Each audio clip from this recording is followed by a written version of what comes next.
Hello, netizen! Yes, mag-standing and sitting workout tayo dito sa ating workout. So, disclaimer guys, sa mga taong hindi gusto ang video na to, please skip the video and maghanap kayo ng video gusto nyong panoorin.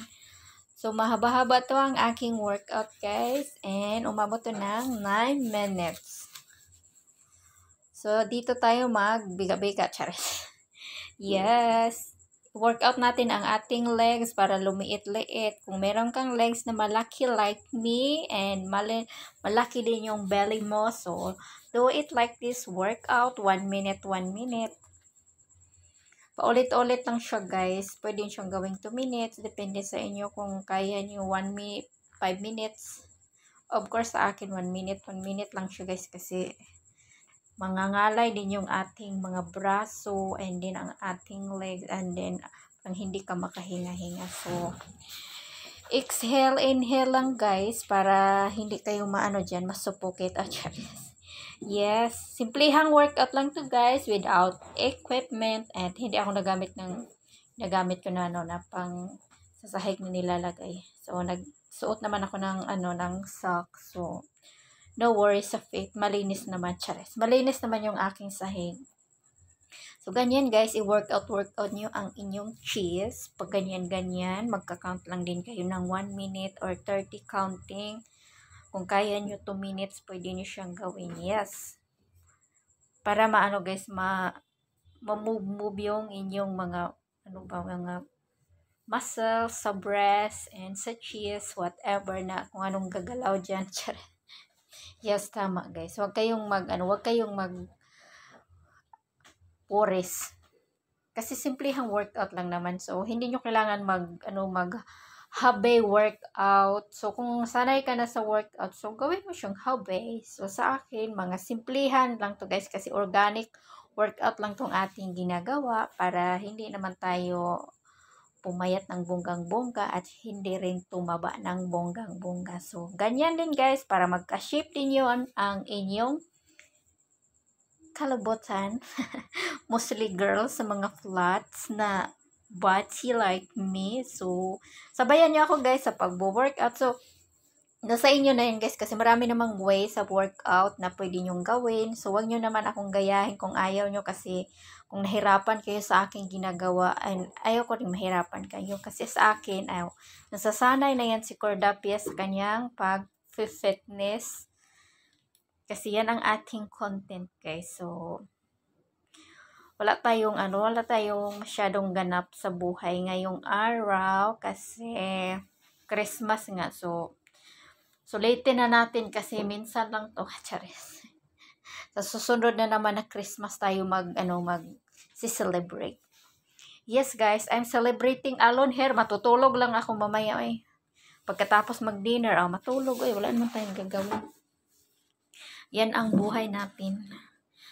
So, good luck sa may mga celebrating Christmas, sa mga may party dyan. Huwag masyadong mag-iinom. Yes, disclaimer lang, huwag kayong masyadong mag-inom. Baka hindi na kayo makagising at hindi na kayo abuti ng New Year ba? Joke lang. Huwag kayong masyadong seryoso sa life. Enjoy lang. Huwag magparami ng kain. Baka bukas magpururot kayo ba? So, ako, basta enjoy lang ako dito sa aking workout. Of course, pawis na yan si Cordapia. Ano pa bang aasahan natin pag nasa workout? Sa workout moment, of course. Lahat ng tubig sa katawan mo lumalabas. So, pagkatapos niyan, iinom na lang tayo ng tubig na 2 tasa or 3 basong tubig. Tasa talaga. Maliit kasi yung baso ko dito. So, kailangan kong mag-inom ng 3 tasa. Baso, I mean.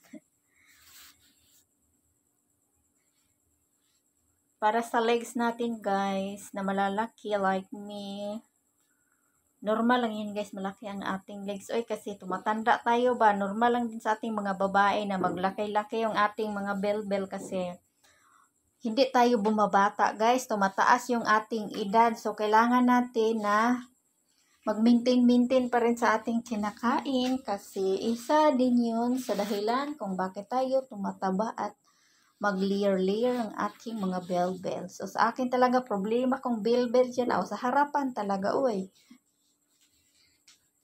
Nagtataka pa kayo kung bakit yan lumalaki kasi nagwo-workout ako, guys. Hindi lang yan para pangpaliit ng baywang, pangpaliit ng muscles or whatever ng anong liliit yan. Kasama na yan ng ating harapan. So, ganyan lang siya guys. Walking. Parang naglalakad ka pero hindi ka naman umaalis. Ang sarap-sarap kaya guys kasi para ka lang naglalakad na nagka-count. Yeah. Ganyan lang. Magka-count. Then, ganon. Focus lang sa isip mo yung ginagawa mo. Mag-isip ka ng mga masayang nangyayari sa buong buhay mo sa isang taon. Anong nangyayari sa'yo. I-rewind mo yung mga problem mo, tapos yung mga happiness, para ma-stress yung yung walang stress sa sa isipan mo. Tanggalin mo na yan kasi Christmas ngayon at magbagong buhay na tayo sa mga magbagong buhay na tayo, bagong taon na. Magpakabait na tayo. Mababait naman tayo lahat guys, no? Kaso lang meron talagang mga time na makikita natin na medyo alam nyo na, hindi naman tayo perfect. So kung mag-feeling perfect ka dyan, ikaw lang, bahala ka dyan. Kanya-kanya nga, diba? Life is go on. Life is short. So habang buhay, mag-enjoy and then iwasan yung mga bad na nakakasama sa ating health. Be healthy and be happy. Ganun lang guys. Kain, tulog, trabaho. Yan lang naman ang ating routine everyday. So dito guys, mag-stomach in. Stomach in out. Pero ewan ko sa'yo, Kordape. Parang iba na yun sa'yo ba? Parang nagkiyod-kiyod. Kinamadaday. Yeah, stomach in guys. Parang hindi ako makapokus kaya hinawakan ko siya guys para in, out, siya. Charis. Simple lang guys, para pangpaliit lang, pangpatanggal ng ating mga fats sa katawan. Tumutubo din kasi yan ang ating fats guys kung hindi natin maaalagaan.